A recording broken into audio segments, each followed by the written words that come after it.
Macro का पहला chapter आप लोगों ने पढ़ा, मनी एंड बैंकिंग। बीच बीच में मीनिंग पूछूंगा, क्वेश्चन आपकी स्क्रीन पर चल रहे हैं, सबने कोशिश करनी है अंडरस्टैंड करने की, आंसर्स को मन में जिसका नाम आएगा वो बोलेगा बस। तो मनी का मीनिंग सब याद कर लो मेरे साथ साथ। Money is anything which is generally accepted by the society for the exchange of goods and services और रीपेमेंट ऑफ डेब्ट। चार फंक्शन जारुल गुप्ता, मनी के चार फंक्शन जारुल को बोलने हैं, बाकी सब मन में रिवाइज कर रहे हैं। पहले दो प्राइमरी, अगले दो सेकेंडरी, जल्दी जल्दी बोलेंगे। सर पहला जारुल, विभोर, मीडियम ऑफ एक्सचेंज, जल्दी बोलना है बच्चों। सर मैं कह रहा था कि कल सीबीएसई का एक और पेपर आया था। विभोर ने क्या बोला है? बच्चे क्लियर नहीं आई आपकी आवाज। सर सर वो मैं कह कह रहा रहा था हूँ कल सीबीएसई। सीबीएसई का एक पेपर आया था। सीबीएसई का? एक पेपर आया था कल। हाँ, वो तो ऑनलाइन, ऑनलाइन बहुत सारे डाटा अवेलेबल है, पेपर विद आंसर्स, वो तो प्रैक्टिस आप कर ही लो। कोई दिक्कत है मेरे पास आके पूछ लो। कोई बच्चा इंडिविजुअली भी मेरे से टाइम लेके मेरे पास आकर पूछ सकता है, जो भी आपके पास बीच में पेपरों के दौरान बीच में कोई भी आपके पास सूटेबल टाइमिंग हो, डाउट्स आपके पास हो, तो एक आधा क्वेश्चन हो फोन पे पूछ सकते हो, ज़्यादा हो आना चाहो आ सकते हो, हम ब्रांचेस में अवेलेबल हैं। तो मैं बात करना चाह रहा था बच्चों, थोड़ा सा रिवीजन को फास्ट फास्ट चलाते हैं, जितना डिस्कशन किया जा रहा है वो बोलने की कोशिश करें। संचित बात बात चारों फंक्शन, मीडियम ऑफ एक्सचेंज, अगला बोलो। Measure of value. Common measure of value, number 3 बोलो। Store of value. Store of standard of wealth, number deferred 4 था। Payment. Number 3 standard of deferred deferred payment. Payment. अगली बात बोलते हैं, बार्टर सिस्टम याद करा था। Barter system is a part of traditional economy in which goods are exchange for goods. थोड़ा जल्दी जल्दी इसकी लिमिटेशन की बात करते हैं। स्नेहा आपको बोलना है लिमिटेशन बार्टर सिस्टम की। Number 1, double, lack of double coincidence of bonds, बोलते जाओ। lack of medium of exchange, lack of store of value, uh, lack of divisibility, lack of standard of deferred payment. of standard of deferred payment. सामने question है, जवाब देना है। स्नेहा आपका number है demand deposit, हमने याद करा था, includes. Include saving account deposits and current account deposits. बिल्कुल बढ़िया, saving account deposit and current account deposit. अगली बात याद करते हैं, meaning of commercial bank with function, जल्दी जल्दी मेरे साथ साथ। Commercial bank is a financial institution primarily indulge in accepting deposit and lending funds to obtain the target of profit. हमने फंक्शन याद करे थे, पहला फंक्शन सीक्वेंस वाइज याद करे, एक्सेप्टिंग द डिपॉजिट। दूसरी बात याद करी थी लेंडिंग फंड्स या लोन्स एंड एडवांसेस। नंबर 3 कौन बोलेगा? Sneha, fast fast. Overdraft. Overdraft facilities, अगली बात discounting. discounting bills of exchange, अगली बात agency, agency function, general utility journal function. Utility function. RBI का मीनिंग भी याद कर लेते हैं तेजी के साथ। सेंट्रल बैंक के नाम से क्वेश्चन आता है। Central bank is A apex institution for the monetary system of the country according to banking regulation act 1949। RBI declare as a central bank of the economy. इसके फंक्शन याद करे थे। कोई बच्चा फास्ट कौन बोलना चाहेगा? लक्ष्य बोल पाओगे आरबीआई के सारे फंक्शन? मैं पहला monopoly power to issue the currency, एक कौन बोलेगा? जारुल आप बैंक बोलो। Jarul, monopoly power to issue the currency. Number 2 banker of the bank, banker to bank, banker of the government, banker to bank. अगला बात बोले lender of last resort. Controller of credit creation and money supply. अगली बात बोलो lender of last resort. अगली बात बोलो custodian of foreign exchange and balance. And cash reservoir. अगली बात बोलो क्लियरिंग हाउस फंक्शन। एक और था collection and collection publication. Collection and publication of data. अब यहाँ हमने मॉनेटरी पॉलिसी याद कराई थी आपको कंट्रोल ऑफ क्रेडिट क्रिएशन में। Monetary policy is the policy adopted by central bank to control the problem of inflation और डिफ्लेशन ऑफ द इकोनॉमी। और यहाँ पर इसको रिवाइज करते हुए हमने टूल्स याद करे थे। बैंक रेट, सब ये मीनिंग याद होने चाहिए। Bank rate, repo rate, CRR, cash reserve ratio, statutory liquidity ratio, इन सबको हम कॉमनली क्या बोलते थे? अरे इन सबको क्वांटिटेटिव कंट्रोल्स। और फिर हमने क्वालिटेटिव कंट्रोल्स याद करे थे बच्चों, जिसमें moral suasion, margin requirement, selective credit control जैसी बातें थी, जिसको एमसीक्यू में टिक कराएगा। अरुणिमा बोलो what are the necessary condition for the barter system, जल्दी बोलना है। नेसेसरी कंडीशन बोलना है बच्चों, जल्दी जल्दी। D part. D part. Sahil बहुत बढ़िया, बहुत कम आपकी आवाज आती है, बहुत बढ़िया कोशिश। साहिल तीसरे क्वेश्चन का आंसर सबको मन में रिवाइज करना है, कोशिश करनी है कौन सा आंसर सही है। Advantages of barter system.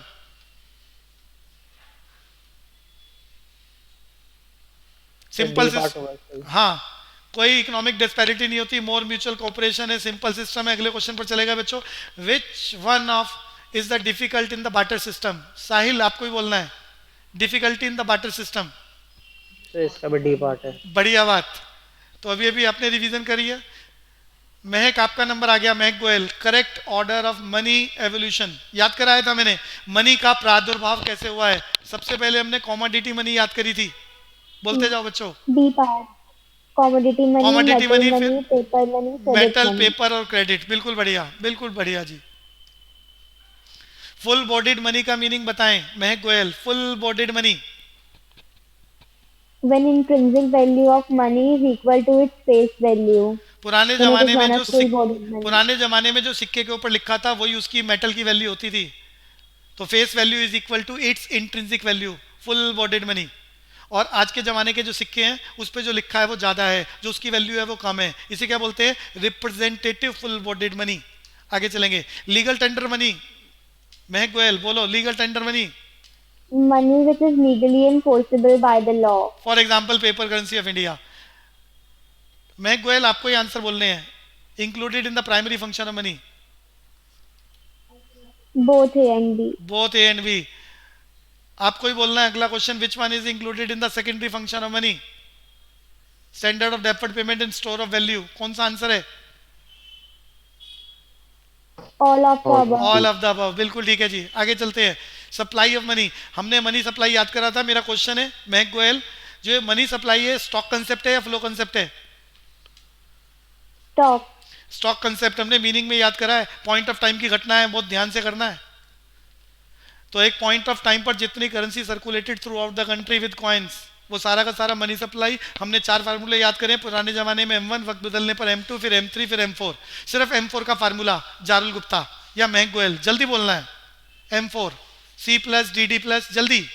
Plus OD plus time deposit plus saving, post office saving deposit. बढ़िया बात। Mahak Goyal answer, supply of money we means All of the above. All of the above. अगले क्वेश्चन पे चले गए, which of the following is not the function of money? Mahak Goyal आपको ही बोलने हैं question के आंसर, जल्दी जल्दी। Not the function of Price money stability. है जी, प्राइस स्टेबिलिटी। बढ़िया, आपको Price याद रखना है stability. ये प्राइस स्टेबिलिटी का काम या तो सेंट्रल बैंक करता है अपनी मॉनेटरी पॉलिसी के द्वारा, या सरकार करती है अपनी फिजिकल पॉलिसी के द्वारा, जिसमें बजट जैसे टूल्स का यूज किया जाता है। फिजिकल पॉलिसी याद कराया था, policy adopted by government of that country to control the inflation और डिफ्लेशन। सर वो यूनिट ऑफ क्या था? ये यूनिट ऑफ अकाउंट क्या है? कॉमन मेजरमेंट ऑफ वैल्यू, जो आपका प्राइमरी फंक्शन का दूसरा नंबर था वो यहाँ लिखा है। क्लियर है बच्चे? यस सर हाँ, sir supply of money money available with the public नहीं होगा? सप्लाई ऑफ मनी दोबारा पूछना, इससे पहले वाला जो क्वेश्चन था 8वां क्वेश्चन ये आ गया जी, सप्लाई ऑफ मनी। सर, इसमें money available with the public नहीं होगा? डिपॉजिट विथ, अरे भैया इसीलिए मैंने भी बोला था मनी सप्लाई वक्त बदलने पर बदला है। पहले narrow concept of money M1 था, जिसमें C plus DD plus OD होता था, फिर वक्त बदला M2, फिर M3, फिर M4। M4 के अंदर तो सारी बातें शामिल है, पोस्ट ऑफिस वाले डिपॉजिट भी हैं, कॉमर्शियल बैंक के भी डिपॉजिट हैं, RBI के अदर डिपॉजिट भी हैं, और करेंसी भी है। तो जब भी वो मनी सप्लाई की बात करेगा, क्वेश्चन साइलेंट रहेगा, तो wider concept of money supply M4 की बात करेंगे। ये क्लियर है ठीक बच्चे? है सर। आगे यस चले, आगे चलेंगे। 10th question, Mahak, defect of water All system. of these. All of the above. चलते जाओ थोड़ा fast. Which of the following is the credit money? याद करा था सबने क्रेडिट मनी, जिसके अंदर जो लिखा होता है वो ज्यादा होता है और जो उसकी खुद की वैल्यू होती है वो कम होती है। मीनिंग याद करा था आपने। अगर मैं सिक्कों की बात करूं जिसमें जो फेस वैल्यू हमेशा ज्यादा, उसकी खुद की वैल्यू कम, उसे बोलते हैं रिप्रेजेंटेटिव फुल बॉडीड मनी। लेकिन अगर मैं चेक की बात करूं, चेक पे 1 लाख रुपए लिखे हुए हैं, लेकिन वो खुद जिस कागज से बना हुआ है 20 पैसे, 50 पैसे, 1 रुपया, इसे क्या बोलते हैं? जल्दी बोलो, क्रेडिट मनी। बोलो जी आंसर। सर ये एक्सचेंज नोट क्या होता है? दोबारा बोलना जी। एक्सचेंज नोट क्या होता एक्सचेंज है? नोट, ये अकाउंट्स वाले बच्चों को तो मालूम है, बिल ऑफ एक्सचेंज की बात हो रही है, का मतलब बिल्स रिसीवेबल। बिल्स रिसीवेबल, आपने किसी को उधार में दिया, आप उसके ऊपर विश्वास नहीं रखते, तो एक लीगल डॉक्यूमेंट बना लेते हैं कि सामने वाला आज से 3 महीने बाद इतने रुपए अदा करने का वचन देता है और कोर्ट की स्टैंप लगती है। ये लीगल डॉक्यूमेंट है जिसके बदले में कल को सामने वाला पलटी नहीं मार सकता, और अगर वो पलटी मारेगा तो कोर्ट के थ्रू पैसे मिल जाते हैं। Bills receivable bills payable accounts की टर्म है, जिसको शॉर्टकट में हम अकाउंट्स की भाषा में bill of exchange, exchange note. ये क्लियर हो गया बच्चे? Yes, sir. अगले क्वेश्चन पर चल रहे हैं। Which of the following is the near money? यहां तो आंसर ही लिख दिया। अरे near money bond, insurance policy, securities equivalent to cash होता है। All the above. आगे चलते हैं भैया। Which of the following is the feature of money? बोलते जाओ जी। General, acceptable, homogeneous, liquid assets, all the above. अगले क्वेश्चन पर चल रहे हैं। Mahak Goyal, in order to encourage the investment of the economy central bank में Reduce cash reservation. दोबारा बोलना, क्या बोला है? Reduce CRR. जितना सीआरआर बढ़ेगा बाजार में मनी की फ्लो बढ़ेगी, अवेलेबिलिटी ऑफ मनी बढ़ेगी, और जितना बाजार में पैसा बढ़ेगा इन्वेस्टमेंट बूस्ट होगा बच्चों, इन्वेस्टमेंट बूस्ट होगा। बिल्कुल बढ़िया। आगे चलेंगे जी। और एक बार मीनिंग भी बोल दो। CRR Mahak Goyal, meaning cash reserve ratio refers to minimum percentage of. Minimum sir आपने percentage क्या of कहा था, cash जितना सीआरआर ज्यादा होगा उतना मनी अभी- सप्लाई ज्यादा होगा? मान्या दोबारा बोलता हूं, एक मिनट पहले सीआरआर याद करो। Cash reserve ratio refers to minimum percentage of cash and its equivalent to be kept by, कौन बोलेगा? To be kept by central bank on behalf of commercial bank to maintain the liquidity versus profitability. समझाया था मैंने। अब जब भी CRR कम होगा, मान लो सीआरआर 8% है, तो मार्केट का 800 करोड़ रुपया सेंट्रल बैंक ने होल्ड कर लिया। अगर ये 8% की जगह सीआरआर 6% हो गया, तो 800 की जगह 600 करोड़ होल्ड हुआ, तो बाजार में 200 करोड़ की मनी सप्लाई बढ़ जाएगी। बाजार में जितना पैसा होगा उस पैसे से लोग खर्चा करेंगे ना, लोग मकान खरीदेंगे, गोल्ड खरीदेंगे। तो ये जो भी पैसा लग रहा है बाजार में लग रहा है, ये क्या है? Kind of investment. तो इन्वेस्टमेंट प्रमोट होगी। इन्वेस्टमेंट प्रमोट करने का मतलब है मनी सप्लाई को बढ़ाना, और इन्वेस्टमेंट को घटाने का मतलब है बाजार से मनी सप्लाई को हटा दो। पैसा ही नहीं होगा, लोग कहां लगाएंगे? क्लियर हो गया बच्चे? Yes sir. इस कोरोना काल में, इस पेंडेमिक में, पिछले 2-4-5 महीनों की बात करूं तो आरबीआई हर महीने करोड़ों रुपया इंडियन मार्केट में फेंक रही है। मार्केट में पैसे के आने से क्या हो रहा है? इन्फ्लेशन ऐसे ही नहीं आ रहा, सरकार चाह रही है इन्फ्लेशन से प्राइस बढ़ता है। प्राइस बढ़ता है, प्रोड्यूसर मोटिवेट होगा प्रोडक्शन करने के लिए, मार्जिन के लिए। तो सरकारें ये काम कर रही है इस पेंडेमिक में। आगे चलते हैं जी। Mahak, institution that accept deposit for lending purpose is known as commercial bank. Commercial bank. सबने मीनिंग याद कर लिया, अभी अभी फंक्शन भी डिस्कस करें, थोड़ा फास्ट चलें। मोस्ट लिक्विड मनी सप्लाई कौन सा होता है? M1. M1। भैया narrow concept of money supply M1 है, broader concept of money supply M4। फार्मूले सबको याद होने चाहिए। हाई पावर्ड मनी इंक्लूड, बोलो जी कौन बोलेगा? Mahak Goyal. High powered money का meaning? P plus DD plus OD। अरे सारे बोलते हो तो गड़बड़ हो जाती है। महक बाबा बोलो। C plus R plus OD. बिल्कुल बढ़िया। मीनिंग भी याद कर लो। हाई पावर्ड मनी को टेक्निकली एच बोलते हैं, total liability of the monetary authority of the country. फिर बोलूंगा, total liability of the monetary authority of the country reflected by capital H. Which of the following is the function of commercial bank? बोलेंगे?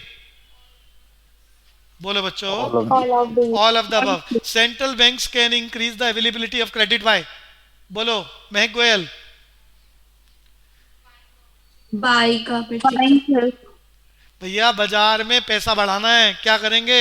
Selling government Buying government securities. अरे buying, हे भगवान, buying government securities अगर हम खरीदेगा central bank, तो जितनी government securities खरीदेगा, कागज के टुकड़े सेंट्रल बैंक के पास और पैसा जनता के पास, जितना पैसा बैंक में, जितना पैसा जनता के पास जाएगा तो क्रेडिट क्रिएशन बढ़ेगा, मनी सप्लाई बढ़ेगा, इन्वेस्टमेंट बढ़ेगा, नेशनल इनकम बूस्ट होगा। मैंने इतनी सारी बातें बोली, पेपर वाला कुछ भी लिख सकता है।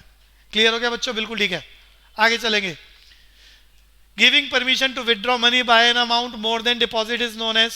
महक। Overdraft. Overdraft. भैया बैंक में बैलेंस, कोई भी व्यापारी बैंक में खाता खोलता है, 10 लाख रुपए है, 15 लाख का चेक काटे, तो उसकी रेपुटेशन के अकॉर्डिंग, उसकी गुडविल के अकॉर्डिंग ओवरड्राफ्ट फैसिलिटीज दी जाती है कि इतने रुपए तक का बैलेंस माइनस में जा सकता है। ओवरड्राफ्ट फैसिलिटी सबको मालूम है।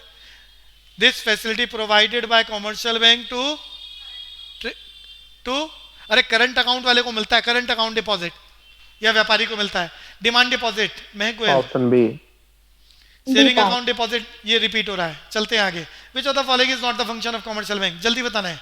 Issue of currency. बिल्कुल बढ़िया. क्यों? Issue of सेंट्रल बैंक की पावर है, monopoly power to issue the currency. ये काम कमर्शियल बैंक नहीं कर सकता. हाँ, कमर्शियल बैंक के पास इस जैसी एक ताकत है जिसे हमने बहुत डिटेल में पढ़ा है. क्या बोलते हैं? Credit. Credit creation. Credit creation का फार्मूला याद कर लो, 1 upon legal reserve ratio multiply by primary deposit या इनिशियल डिपॉजिट. आगे चलेंगे.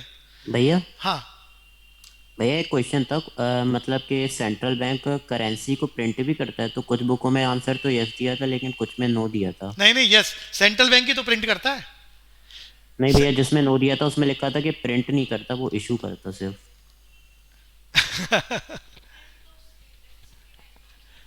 प्रिंटिंग वाली बात ठीक है, टेक्निकल लेवल है. इशू वाली बात ठीक है, इशू वाली बात ठीक है. सेंट्रल बैंक इशू करता है जी. तो भैया और- फाल्स होगा. हाँ, इशू करता है, टेक्निकल लेवल है अब ये. Issue of currency bye central bank. और ये याद रखना, जो प्रिंटिंग प्रेस है ये अलग अलग हैं. जैसे नासिक में, हिंदुस्तान में सबसे बड़ा नोट 2000 रुपए का होता है. मैं बता दूं आपकी नॉलेज के लिए, ये 2000 रुपए वाला नोट हिंदुस्तान में सिर्फ नासिक की प्रेस में छपता है. नासिक समझ में आता है? नहीं समझ में आता तो पूना, स्टेट का नाम बोल देता हूँ, महाराष्ट्र, वहीं छपता है. यूपी में भी प्रेस हैं, तो उन्होंने अलग अलग डाइवर्सिफिकेशन कर रखे हैं कि 100 का नोट यहाँ छपेगा, 50 के यहाँ छपेंगे, 10 के यहाँ छपेंगे. वापस आ जाता हूँ. Which of the following is not the method of credit control adopted by central bank? Mahak. Tax. Tax. Tax. बढ़िया जी. Not the method of credit control. भैया टैक्स सरकार की पॉलिसी है ना, बाकी जो टूल्स लिखे हुए हैं वो सेंट्रल बैंक के हैं. बिल्कुल बढ़िया. वापस आ जाते हैं. और सेंट्रल बैंक कोई भी टूल्स फॉलो करेगा उसे मॉनेटरी पॉलिसी बोलते हैं. सेंट्रल गवर्नमेंट कोई भी टूल्स फॉलो करेगा उसे फिस्कल पॉलिसी बोलते हैं. महक, Increase bank rate. Central bank में Increase bank rate. Increase bank rate. Bank rate. Increase bank rate. जितना बैंक रेट बढ़ेगा उतना बाजार में मनी सप्लाई डीमोटिवेट होगी. ऐसा आपने डिस्कशन बहुत डिटेल में करा. Some European countries are facing the problem of recession.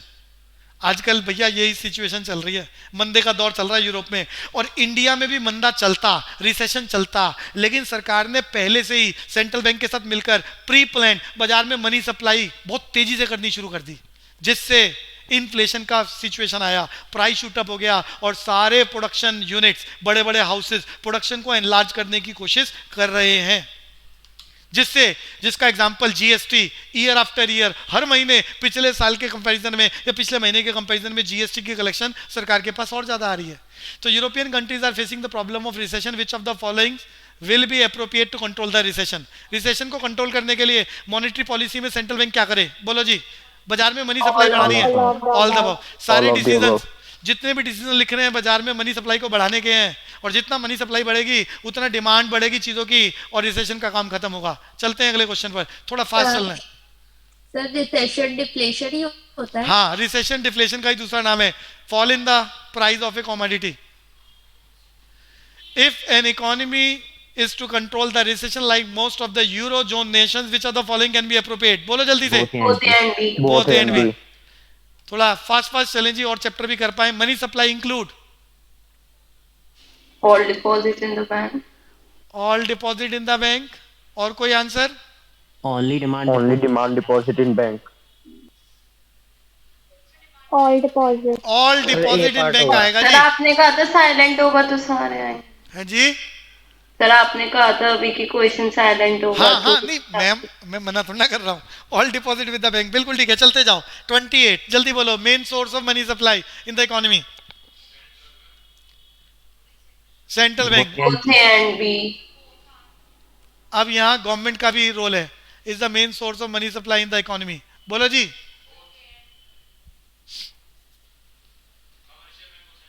Commercial bank and central bank. Credit creation भी तो कर रहा है वो. Which of the following is not the function of central bank? बोलो बच्चों. Banking Banking facility. facilities to Banking the facility public. to the public.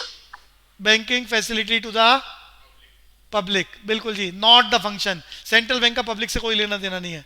चलते हैं अगले क्वेश्चन पर. पहला क्रेडिट क्वेश्चन क्या था? 28. 28 पर वापस आ रहे हैं जी. वो कह रहा है main source of money supply. याद रखना, मनी सप्लाई क्रेडिट क्रिएशन की वजह से भी होती है. क्रेडिट क्रिएशन का काम कॉमर्शियल बैंक का है, इश्यू ऑफ करेंसी का काम सेंट्रल बैंक का है. दोनों की हेल्प से बाजार में प्रोडक्शन को बूस्ट किया जाता है और रिसेशन के फेज को दूर किया जाता है. तो सेंट्रल बैंक लोगों को पेपर करेंसी दे रहा है और कॉमर्शियल बैंक लोगों को कागजों में मालिक बना रहा है, जिसकी वजह से प्रोड्यूसर मोटिवेट होकर इंक्रीज द प्रोडक्शन. तो both A and B. Money supply की बात हो रही है जी। सर लेकिन मेन सोर्स तो सेंट्रल बैंक ही है ना, वो तो कंट्रोल भी करता है कमर्शियल बैंक को।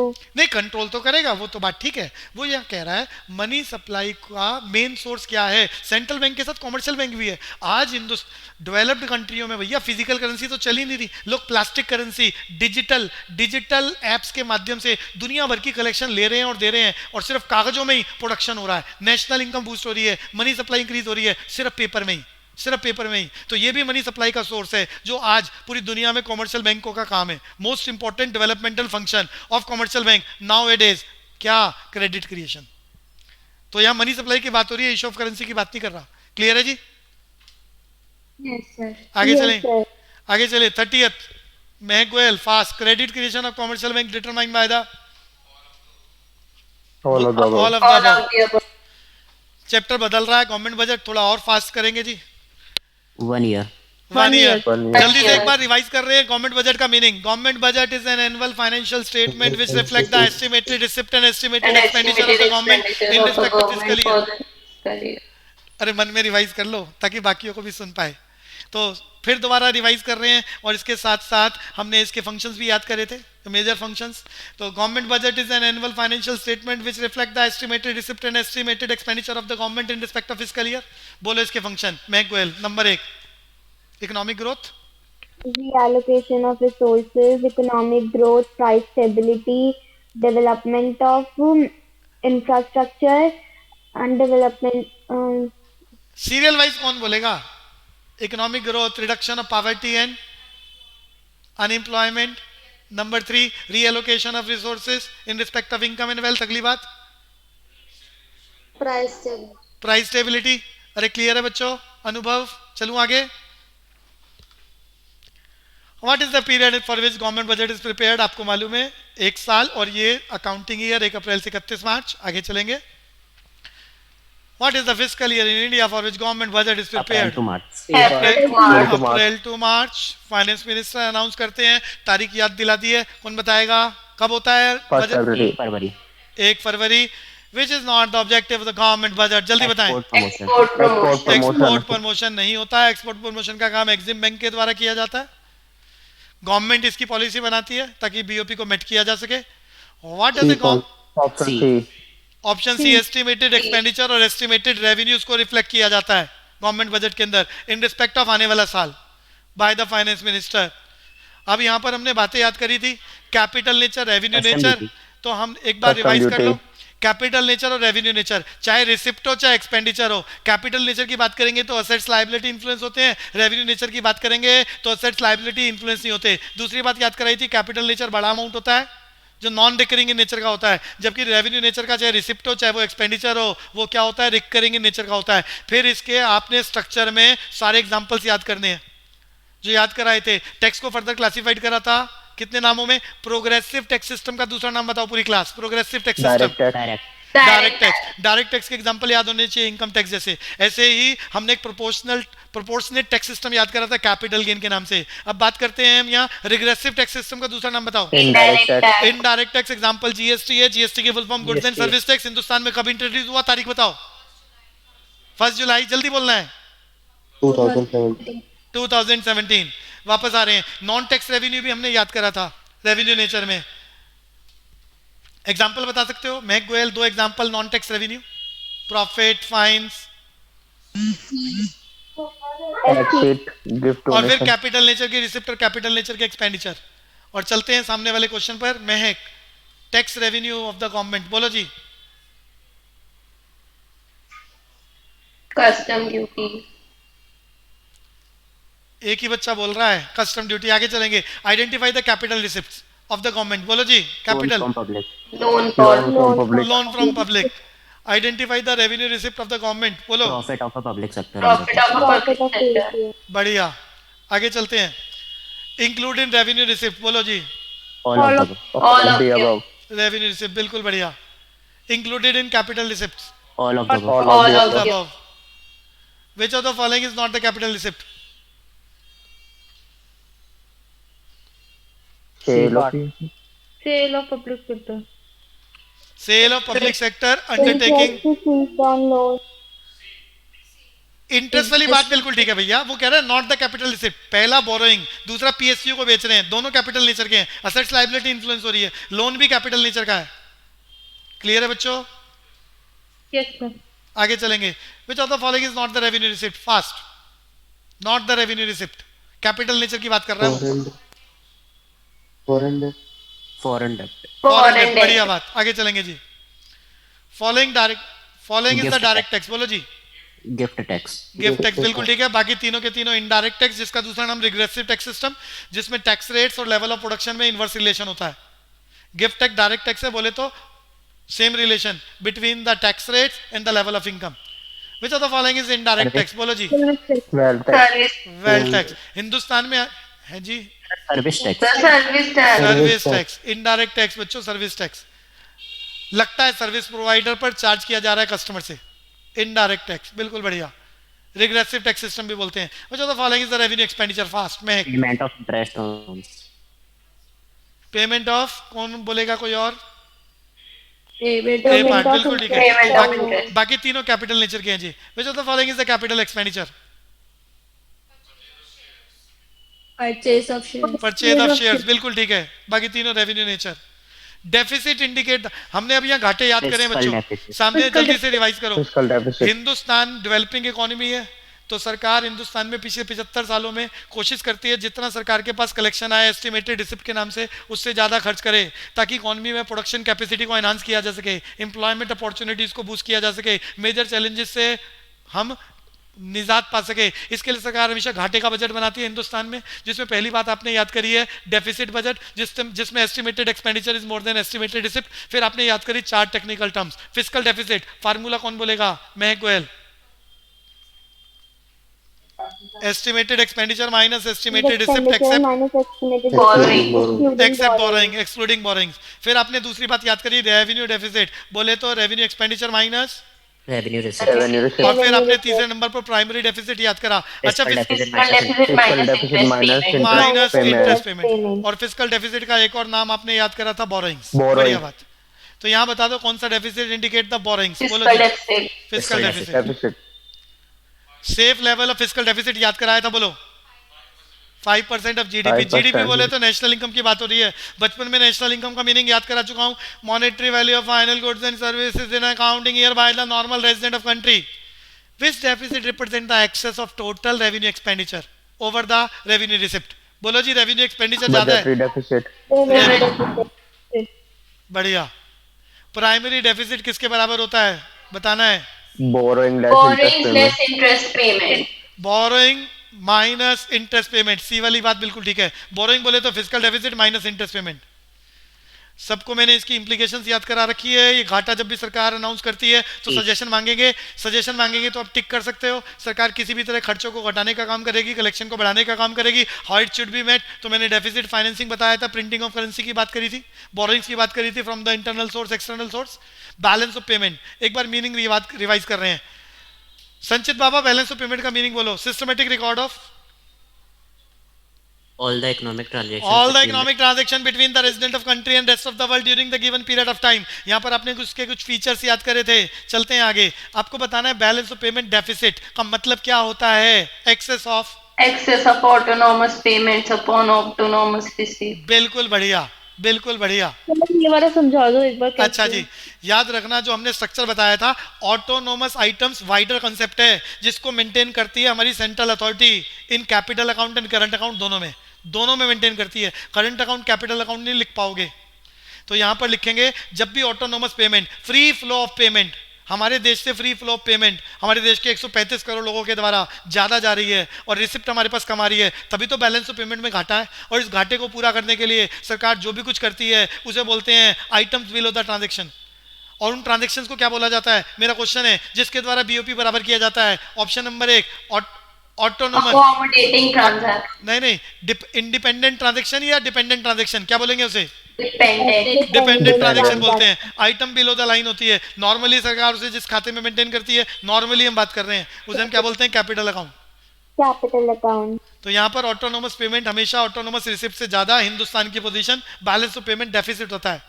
क्लियर है बच्चे? Yes sir. आगे चलेंगे बच्चों गवर्नमेंट बजट हाइपोथेटिकली डाटा दे रखा है, रेवेन्यू एक्सपेंडिचर कैपिटल एक्सपेंडिचर दोनों को जोड़ दिया 55,000 करोड़ आ गया, नहीं 60,000 करोड़ आ गया जी, और कैपिटल रिसिप्ट और रेवेन्यू रिसिप्ट दोनों को जोड़ दिया 50,000 करोड़। जल्दी बता दो दोनों का डिफरेंस घाटा कितना? 10,000. डेफिसिट 10,000. बजट। आगे चलेंगे, disinvestment by the government means Selling of shares of Selling of share of public enterprise enterprise. by public sector undertaking को सरकार बेच रही है, उसी को डिसइन्वेस्टमेंट बोलते हैं, मालूम है सबको। आगे चलेंगे, शेयर्स बेचे जा रहे हैं, कैपिटल रिसिप्ट्स इंक्लूड borrowing, सिर्फ बोरोइंग्स। आगे चलेंगे जी, which of the following sources of receipt in government budget increase the liability? Liability बढ़ रही है, बोलो जी, borrowing, बोरोइंग्स। आगे चलेंगे, fiscal deficit. primary deficit plus interest payment. एक मिनट, एक बच्चा कुछ क्वेश्चन पूछ रहा है। कुशल बाबा क्या बोल रहे हैं ऑफलाइन क्लास वाला? रिकवरी ऑफ लोन, कर्जा हमने किसी को दे रखा है, वो कल को आ जाए तो असेट्स कम हो रहा है, तो balance sheet in capital nature का हो गया ना? नहीं, पिछले क्वेश्चन पर दोबारा चल रहे हैं जी। Which of the following is the source of, clear है बच्चे? ठीक है, इस बच्चे को डाउट क्लियर है। फिस्कल डेफिसिट का आंसर बोल रहे थे जी आप? Primary deficit plus Primary interest payment. deficit plus primary interest deficit plus payment. Interest payment, बिल्कुल बढ़िया बात। Primary deficit is equal to, जल्दी, Fiscal deficit Fiscal minus deficit interest. minus interest payment. Fiscal deficit minus interest payment. Primary deficit is other than interest payment. Other than interest payment, बिल्कुल ठीक बात है जी। 28 question, महक गोयल आपका number है। Revenue receipt जल्दी बता दो।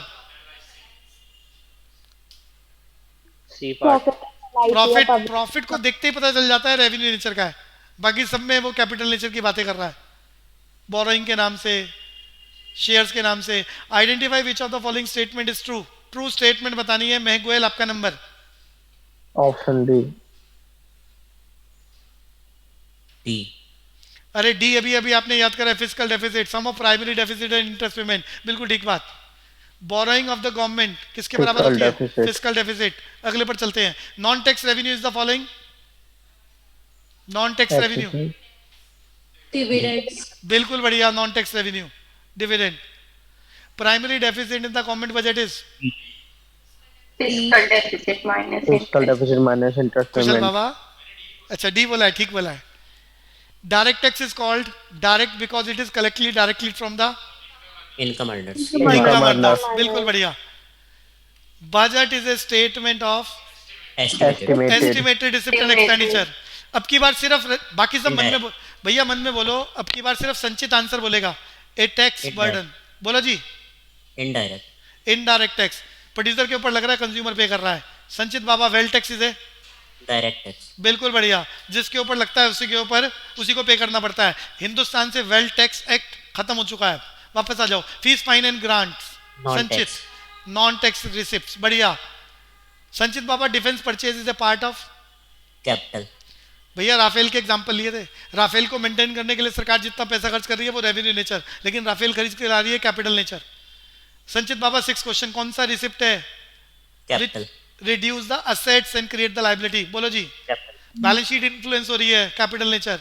Recovery of loan and disinvestment are the example of Sanchit, capital. Capital. Sanchit बाबा 8 क्वेश्चन, कैपिटल। बिल्कुल बढ़िया। असेट्स लायबिलिटी इन्फ्लुएंस हो रही है, कैपिटल। अगला question Sanchit, subsidies are treated as revenue. Revenue nature, बिल्कुल ठीक है बच्चे। 10th question Sanchit, expenditure neither create assets nor reduce liability, बोलो जी। रेवेन्यू। रेवेन्यू, बिल्कुल ठीक है जी। 11th महक गोयल, अब की बार आप बोलो।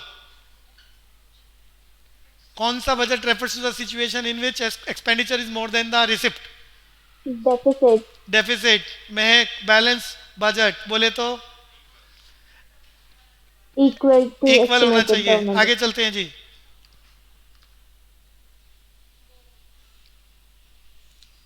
महक गोयल बोलते चलो। 13 क्वेश्चन, सरप्लस बजट। more, हाँ, revenue is more than the expenditure. महक गोयल 14, कौन सा deficit? Total expenditure minus total receipt other than borrowing, Fiscal, fiscal, बिल्कुल ठीक है जी। कौन सा डेफिसिट है जिसमें total revenue minus total receipts? Revenue expenditure minus revenue receipt. Fiscal. हे बच्चे, हे भगवान, अरे revenue expenditure minus revenue receipt revenue deficit होता है बच्चों। महक गोयल 16 क्वेश्चन का आंसर बोलो। Total expenditure minus revenue receipt minus recovery of loan, बोलो बच्चे। Fiscal. फिस्कल, बिल्कुल ठीक है जी। प्राइमरी डेफिसिट बोलो, फार्मूला कौन सा फिट होगा, कौन सा deficit minus Fiscal deficit Fiscal. minus interest payment. और बोरोइंग किसके बराबर होती है? Fiscal.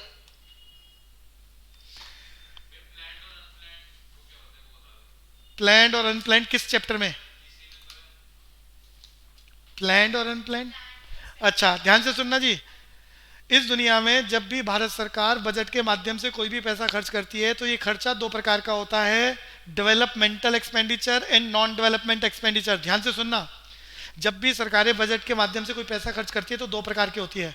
ऐसा खर्चा बजट के माध्यम से जिससे इंफ्रास्ट्रक्चर बूस्ट हो रहा है, इसे बोलते हैं डेवलपमेंटल एक्सपेंडिचर या प्लान्ड एक्सपेंडिचर। ध्यान से सुनना, सरकार बजट के माध्यम से अनाउंस कर रही है कि विस्टा प्रोजेक्ट में पार्लियामेंट बनाया जा रहा है, यही प्लान्ड एक्सपेंडिचर है, सरकार प्लान करके ला रही है और इससे इंफ्रास्ट्रक्चर बूस्ट हो रहा है, इसी को बोलते हैं डेवलपमेंटल एक्सपेंडिचर। लेकिन सरकार अपने रूटीन एक्सपेंडिचर को मेट करने के लिए सरकार अनाउंस कर दे कि इतना खर्चा हमने करना है, ये नॉन डेवलपमेंट एक्सपेंडिचर है और ये नॉन प्लान्ड एक्सपेंडिचर है। सरकार बाउंड टू स्पेंड है अपने रूटीन एक्सपेंडिचर्स को मेट करने के लिए। इससे कोई इंफ्रास्ट्रक्चर बूस्ट नहीं हो रहा, इससे कोई डेवलपमेंट कंट्री की नहीं हो रही। ये क्लियर हो गया? इसी को नॉन प्लान्ड एक्सपेंडिचर कहते हैं। क्लियर हो गया बच्चे? कुशल बाबा डॉट प्लान क्यों कहते हैं क्या बोलते हैं? दोबारा बोलना जी। सर? डॉट प्लान एक्सपेंडिचर क्यों कहते हैं? वो भी नॉन तो प्लान, नॉन प्लान भैया 5 ईयर प्लान के अकॉर्डिंग सरकार जितने भी खर्चे अनाउंस करती है उससे इंफ्रास्ट्रक्चर बूस्ट होता है, इंफ्रास्ट्रक्चर बूस्ट होता है, उसी को बोला जाता है डेवलपमेंटल एक्सपेंडिचर। सरकार कोई ब्रिज बना रही है, कोई पुल बना रही है, सरकार कोई भी प्रोजेक्ट लेके आती है जिसपे करोड़ों रुपया लगता है, तो भैया सरकार को पहले उसकी प्लानिंग करनी पड़ती है, उससे इंफ्रास्ट्रक्चर बूस्ट होता है, इसीलिए उसको डेवलपमेंटल एक्सपेंडिचर बोलते हैं। लेकिन सरकार दुनिया भर के जो भी रेवेन्यू नेचर के खर्चे करती है उसके लिए सरकार को कोई प्लानिंग करने की जरूरत नहीं है। इतने वर्कर सरकार के यहाँ काम कर रहे हैं, हर महीने पैसे देने ही है, तो ये नॉन प्लान्ड है, जो 5 ईयर प्लान का पार्ट नहीं होते। इससे कोई इंफ्रास्ट्रक्चर बूस्ट नहीं होता, इससे कोई डेवलपमेंट नहीं होती, ये बस देश को चलाए रखने के लिए जरूरी होते हैं। क्लियर हो गया बच्चे? सर मान्या सर उस दिन ना मतलब टीवी पे आया था कोई पीएम किसान योजना कर कर है, तो सर वो रेवेन्यू एक्सपेंडिचर होगा या कैपिटल एक्सपेंडिचर? आपका शब्द मेरे पास पूरा नहीं आया, दोबारा बोलना, थोड़ा धीरे से बोलना। किसान, सर पीएम किसान योजना है तो उसमें मंथली मतलब पैसे मिलते हैं किसानों को, तो सर वो कैपिटल एक्सपेंडिचर है या रेवेन्यू एक्सपेंडिचर है? जो इस योजना में सरकार पैसे बांट रही है वो सरकार ने अपने फंड्स में सेंशन कर दिया कि हर साल हम इतने पैसे बांटेंगे, रेवेन्यू नेचर के आइटम है, रेवेन्यू नेचर के आइटम है।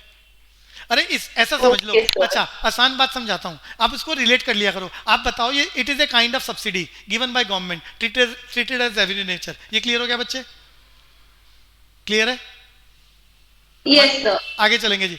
तो बैलेंस ऑफ पेमेंट पर वापस आ रहे हैं। अभी अभी आप लोगों ने मीनिंग रिवाइज करा, foreign exchange rate, foreign exchange market, जल्दी से मन में रिवाइज करते हैं। सबसे पहले हमने याद करा था foreign exchange market is a place where domestic currency converted into foreign exchange और वाइस वर्सा। यहाँ आपने दो टाइप याद करे थे, स्पॉट मार्केट, फॉरवर्ड मार्केट। फिर आपने यहाँ 3 फंक्शन याद करे थे, जल्दी जल्दी बोलो, transfer function, hedging function and credit function. इसके बाद फॉरेन एक्सचेंज रेट याद करा, the rate at which local currency is converted into foreign exchange और वाइस वर्सा। फिर आपने याद करा ये 3 टाइप का होता है। पुराने जमाने में हिंदुस्तान में fix foreign exchange rate officially announce bye the central government. फिर आपने याद करा मैनेज फ्लोटिंग एक्सचेंज रेट जो हिंदुस्तान में एट प्रेजेंट चल रहा है, जिसमें free forces of market demand market supply से फॉरेन एक्सचेंज रेट डिटरमाइन हो रहा है, but intervene by the central bank, RBI, intervene by the central bank या RBI up to certain limit based on official reserve transaction. वापस आता हूं, अच्छा तीसरी बात भी बोल देता हूं, फ्लेक्सिबल फॉरेन एक्सचेंज रेट जो पूरी दुनिया में डेवलप्ड इकोनॉमीज में फॉलो किया जाता है, जहां exchange rate determine by the free forces of market demand and market supply. सबके मेरिट्स डिमेरिट्स याद कर लिए। फ्लेक्सिबल में आपने sources of demand and sources of supply of foreign exchange याद कर लिया। जल्दी से डिस्कस करते हैं। महक गोयल को आंसर बोलना है, correct statement fast. D part. डमरू, वैल्यू ऑफ एक्सपोर्ट और वैल्यू ऑफ इंपोर्ट का डिफरेंस होता है बैलेंस ऑफ ट्रेड। हमने याद करा था इसी को लेकर। अगली बात, ये फेवरेबल भी हो सकता है, अनफेवरेबल भी हो सकता है और बैलेंस भी हो सकता है। आगे चलते हैं। Which of the following is not included in balance of trade? बोलना है ट्रेवलिंग, ये गलत है। ट्रैवलिंग। आगे चलेंगे। संचित बाबा, which is not the feature of balance of payment?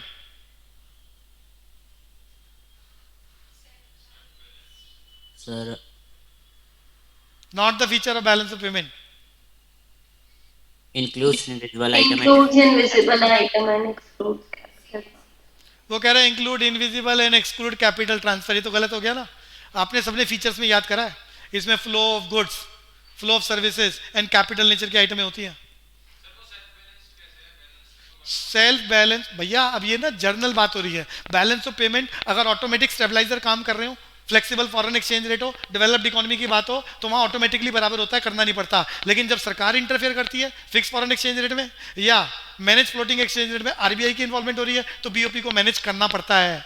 और इसमें हिंदुस्तान जैसी इकोनॉमी में घाटा आ जाता है, तो वो फंड्स इकट्ठे कर रहे होते हैं, जिस तरीके मैंने बताए थे, foreign direct investment, portfolio investment, loan को लेने का काम। तो विच ऑफ द फॉलोइंग, संचित बाबा, which of the following is not included in current account balance of payment? gifts and donations. Gifts and donation, बिल्कुल बढ़िया। नहीं नहीं नहीं Flow of नहीं, अरे gold. बच्चे Flow of भूल gold. गया। गिफ्ट एंड डोनेशन तो भैया यूनिलेटरल ट्रांसफर्स होते हैं, ये तो फ्लोट नहीं होगा। है जी। अरे मैंने बताया था गोल्ड ऑटोनोमस आइटम्स है, लेकिन ये करंट अकाउंट में मेंटेन नहीं होता, इसे कैपिटल अकाउंट में मेंटेन करते हैं। एक्सेप्शनल सिचुएशन है, याद आ रहा है बच्चों? अरे कराया हुआ क्वेश्चन है बच्चों। चले आगे। Yes, संचित बाबा, Yes, sir, sorry. संचित बाबा अगला answer, which of the following is Sir. Not, बोलो जी। ये तीनों बिल्कुल ठीक है, गलत बता दो। Gifts and Gift and donations. donation. Gifts and donation, बिल्कुल जी। Which of the following is not a source of demand of foreign exchange? Mahak Goyal, answer बोलो। Sneha, Sneha, Loan from foreigners.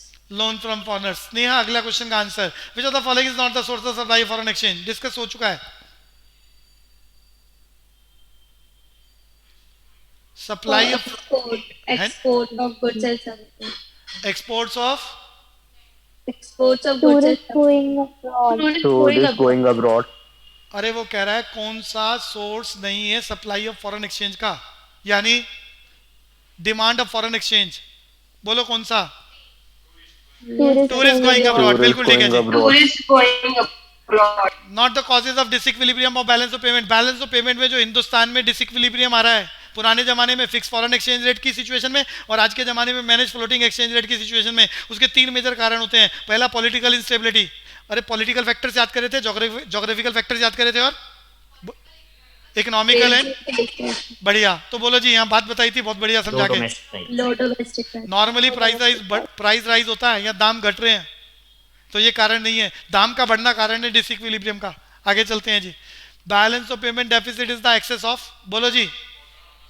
Autonomous payment over autonomous. अभी अभी थोड़ी देर पहले आपने ऐसा ही डिस्कशन करा था। एक्सेस कब होगा? Autonomous payment is more than autonomous receipt. बढ़िया Receipt. बात। अगले क्वेश्चन पर चलते हैं। Foreign exchange transactions dependent on other foreign exchange transactions are called, Accommodating. Autonomous transaction. Accommodating transaction. Accommodating transaction. अरे सबको क्लियर है बच्चों? अकोमोडेटिंग ट्रांजैक्शन सर, और समझा दो एक बार। और अरे ऑटोनोमस ट्रांजैक्शंस याद कराया था। Free flow of receipt and free flow of payment between the resident of country and resident of the country, between the resident of country and rest of the world during the given period of time. जिन आइटमों की वजह से हो रहा है उन सबको क्या बोल रहे हैं? Autonomous items. इन सबको क्या बोलते हैं? Independent transactions. और इन ट्रांजैक्शंस के करने से बीओपी मेट नहीं होता, इक्वल नहीं होता। इसको पूरा करने के लिए, इक्विलिब्रियम पोजीशन में लाने के लिए जिन ट्रांजैक्शंस को यूज किया जाता है सेंट्रल बैंक के द्वारा और पुराने जमाने में गवर्नमेंट के द्वारा, उन सबको क्या बोलते हैं? Accommodating transactions. और इनको टेक्निकली क्या बोला जाता है? Dependent transactions. Item below the line कहते हैं इसे। आगे चलते हैं जी। सर, हाँ जी, सर वो डंपिंग का क्या बेनिफिट होता है? डंपिंग पूछ रहा है बच्चा। मैं Goyal, dumping Yes, sir. Dumping Yes, सारे sir. एक्चुअली में ना कुछ पेपरों में ना ऐसी टर्म्स यूज करी गई हैं जो कॉलेजेस में आने वाली हैं। डंपिंग क्या होता है? किसी भी एक कंट्री की मार्केट को बर्बाद करने के लिए ये पॉलिसी। अभी क्या है, चाइना वाले एग्जांपल ले रहा हूँ, अपने देश के अंदर उसी वस्तु को सस्ता बेचते, अपने देश के अंदर एक रेट पे बेच रहे हैं, दूसरे रेट में हमारे देश में बेच रहे हैं। अब वो हिंदुस्तान की खिलौना इंडस्ट्री, टॉय इंडस्ट्री की बात कर रहा हूँ, वहाँ पर वो एक रेट में बेच रहे हैं। हिंदुस्तान में कोई भी प्रोडक्ट हिंदुस्तानी मार्केट के द्वारा 100 रुपये में बिक रहा है, उसको वो 50 रुपये में जाके बेचना शुरू कर देते हैं ताकि हिंदुस्तान की मार्केट शट डाउन हो जाए। और फिर वो एक बारी मोनोपोली अरे वो जो किसानों का बिल कैंसिल हुआ उसका कारण ऐसा ही था आज एमएनसीज ऊंचे दामों पर किसान से खरीदेंगी, लेकिन जब ये सारे मीडियोकर्स खत्म हो जाएंगे तो बदमाशी कर सकते हैं वो, और 5 रुपए में खरीदने के लिए करेंगे तो लोग बाउंड है सारे के सारे किसान। तो यहाँ पर चाइना की मार्केट के लोग अपने प्रोडक्ट को हिंदुस्तान में बहुत सस्ता करके बेच रहे हैं, जबकि अपने मुल्क में महंगा बेचते हैं वो, ताकि हिंदुस्तान के इंडिजिनस प्रोडक्शन को शट डाउन किया जा सके। और ऐसा करने से बाद में मोनोपोली पावर क्रिएट करके ऊंचे दामों पर बेचेंगे। जैसे ताइवान, आपको मालूम है ताइवान पर चाइना ने कब्जा कर लिया। अब ये डिटेल डिस्कशन नहीं करेंगे। तो इसके लिए हिंदुस्तान की सरकार एंटी डंपिंग लॉ बना देती है कि हिंदुस्तान में जितने भी व्हीकल्स बिक रहे हैं वो इंडिजिनस हैं। अगर चाइना से बाइक आ जाए तो भैया 50% रेट पर आज बिक जाएगी, लेकिन सरकार ने एंटी डंपिंग लॉ लगा रखा है कि हिंदुस्तान के बाहर का चाइना का कोई भी व्हीकल हिंदुस्तान में या तो प्लांट लगा के बेच ले वो मेक इन इंडिया के नाम से, नहीं तो वो बाइक नहीं बेच पाएंगे। सरकार उसे परमिशन नहीं दे रही। Anti dumping law. तो किसी एक देश की इकोनॉमी को बर्बाद करने के लिए सस्ते दामों पर उस देश में बेचना, इसे बोलते हैं डंपिंग। ये समझ में आ गया? Yes sir.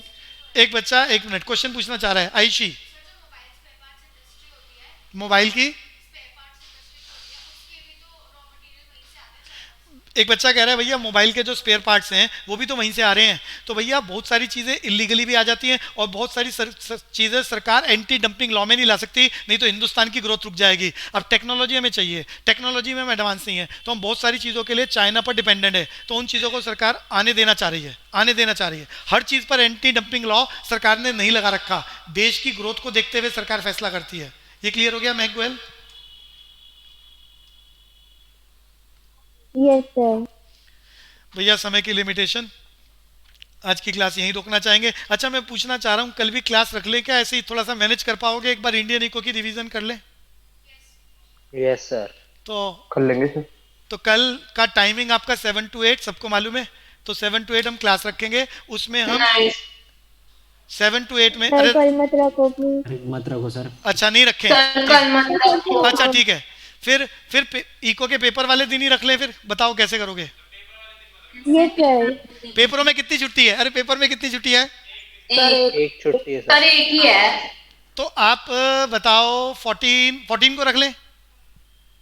अकाउंट्स के बीच रख लो 4 छुट्टी। 13 को रख सकता हूँ, 13 या 14 को रख सकता हूँ।